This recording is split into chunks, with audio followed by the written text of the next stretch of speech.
Hi, Raylene. I think we need to have this discussion of what's going on behind the scenes in Maui. There's a lot of suspicious things that are happening, and I'll talk about those at the end. But I want to present some articles. These I obtained from realrawnews.com, so you can go look them up for yourself and read the rest of the articles. This one is Military Arrest FEMA Deputy Administrator Eric Hooks, dated August 22nd on Saturday.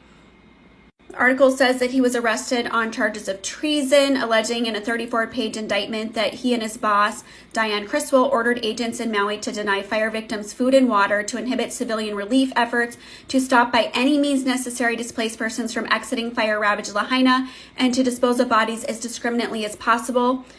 A source in General Eric M. Smith's office told Real Raw News. I can vouch that this was happening. We talked to boat operators who are trying to get supplies into Lahaina because roads are barricaded. People were blocked off from coming and going, and they were held at gunpoint. Some of their loads were confiscated from them. The boat ramps were taken over, not allowing drones or aerial coverage, even though some of it did come through, trying to block people out. Now they're even putting up screens so people can't see what's going on in this area. A lot of suspicious things happening. So let's keep reading. A central piece of evidence, our source said, is a typewritten memo bearing Hooks and Criswell's signatures. In it, the text encourages FEMA supervisors in Maui to either incinerate or discreetly bury the dead. The memo's sinister language, "entomb them deep," is emblematic of FEMA's wanton disregard for human life. Let's keep reading. Although no part of the letter specifically tells FEMA in Maui to execute civilians, Marines on the scene have reportedly found 250 bullet-filled corpses whose wounds are consistent with small arms used by FEMA and the FBI. Other sources said mass grave sites near Lahaina proved that FEMA personnel were following Hooks and Criswell's instructions. As reported Saturday, Marines caught FEMA operatives piling corpses into a mass grave site at the Maui Forest Reserve. More disturbing, the letter was dated August 5th, 3 days before the August 8th fires began, meaning FEMA is either clairvoyant or had foreknowledge of a premeditated crime. Please go check out some of my other videos. I also have another article I'm going to share with you in this video, but I have a personal friend who was in Lahaina the day before the fires, and he took an image of people are saying that this is a military submarine, and tourist operators in the area who have lived there for a long time said they have not seen anything like that before. I also shared a video of a man named Fish who lived in the Lahaina area. He worked and serviced tourists through making handcrafted items, said that police were barricading exit points in Lahaina, and there's other reports from people who are there saying that they were barricaded in the city and not able to get out. And the ones who did get out they broke through the barricades. Why were people locked in? If you've ever been in Lahaina, you know it's a very difficult city to get out of on a good day, and let alone during a catastrophe like this, a mass fire event. This is another article dated as of August 24th, which is the day of the recording of this video. Marines arrest 67 Maui perpetrators. Maui's top emergency management official, Herman Andaya, had only one key responsibility: sound the island's 80 siren alarm system, a blaring klaxon that would have encouraged confused and injured islanders to at once flee the fire-ravaged areas. He could have triggered the warning from any of the island's civil defense shelters or with a single phone call. But while Lahaina burned, he was 100 miles away in Honolulu, where he and FEMA Mission Support Associate Administrator Eric Leckie enjoyed poached swordfish and pricey alcohol. Continuing on, it says that he was...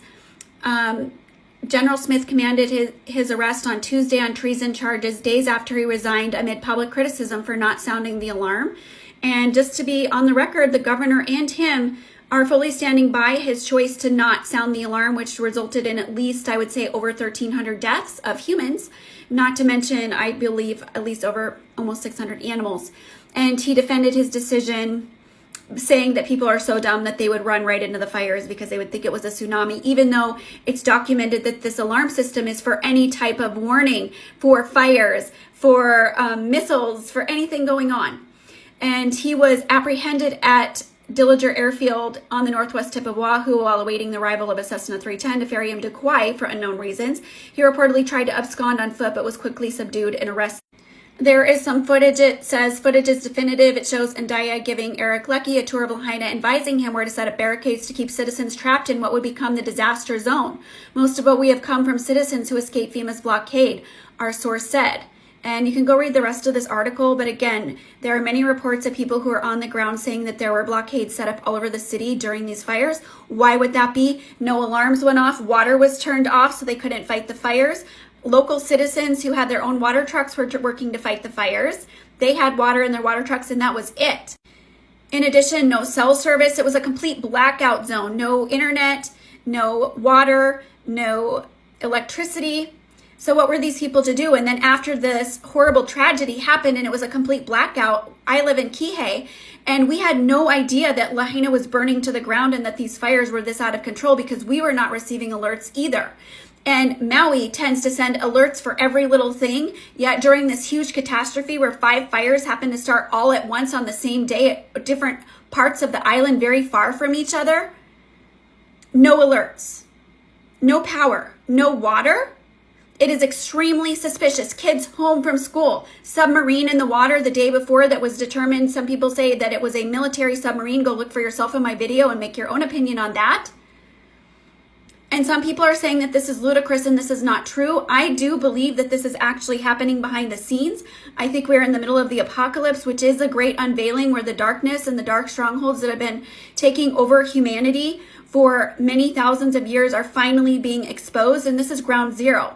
All eyes are on Maui. We need to keep investigating. And now what are they going to do? They're going to put up dust screens around Lahaina so nobody can view the area. And they wanted everybody out of that area. You could leave, but you couldn't go in. Why? Why did they want this? There's so many suspicious things that have happened with all of this. The cover-ups of the numbers. They're still reporting death tolls of less than 200 people. We know it is well over 1,000 people, yet why aren't they being honest and upfront about this? There's a report that over 183 bodies or 183 washed up on the island of Lanai, yet media silence on this. And then reports like this, people like me who are reporting we're getting shadow banned, our stuff is getting deleted, and it's not, why are they suppressing it? It doesn't make any sense. So I would love to know your thoughts. If this resonates with you, please share it. If it doesn't, then I guess just pass it by and ignore it.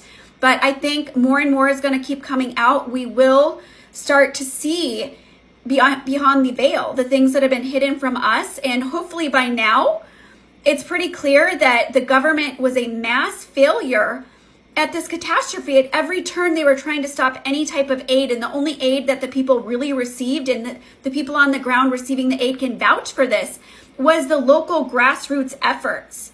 The people here on the ground that were not affiliated with the government are the ones who made this happen, and this could have been a much worse disaster, and it was already completely catastrophic. Unheard of. For over 1,000 people to die in a fire in 2023?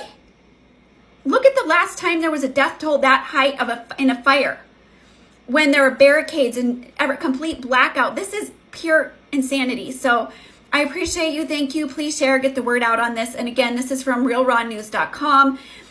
Take it or leave it, whatever position you choose on this.